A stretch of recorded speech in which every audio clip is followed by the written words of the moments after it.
non-verbal communication is more credible.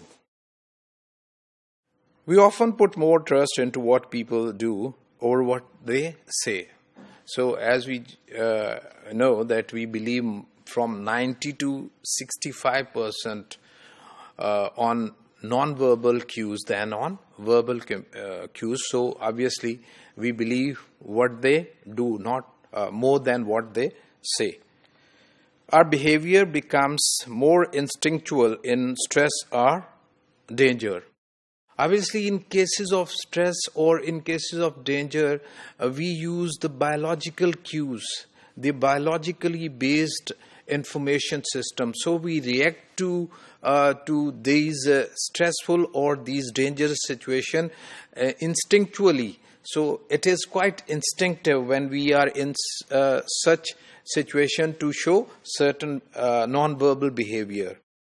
Subconscious nature of non-verbal communication. So this is the innateness of our non-verbal communication that is genuine, that creates genuine feeling in us. So we react to these situations, these stressful situations, genuinely.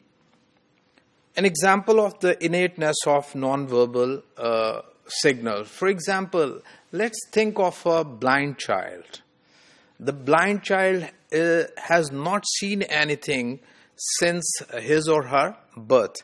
But we all know that when they are interacting, they also make a facial expression. They also use their body language, which they have never seen. So this is something which is innate, which is instinctual in them. So they do it on the biological basis of their communicative system.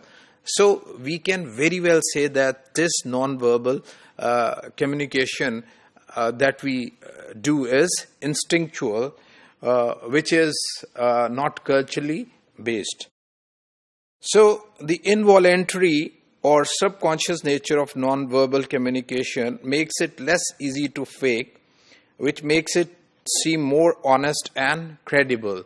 So we all know that when we are talking with them, what we say is less believed than how we say. So it's very important in communication. We say that it is not what is said, it is how it is said. So this non-verbal communication is more credible when we are interacting with people. People tend to rely on our non-verbal cues than on our verbal cues. They look how we say. They don't look what we say. Obviously, what we say is also taken to, but the reliability or credibility of our verbal communication is more on how we convey it, how we say it. There are so many examples in our interaction with people every time of the day when we find that we believe or we tend to believe more the way people emit non-verbal communication. So non-verbal communication are more credible for us and for people than verbal communication or verbal signals to understand the event of a communication. So non-verbal communication has its more credible aspect in our communication system.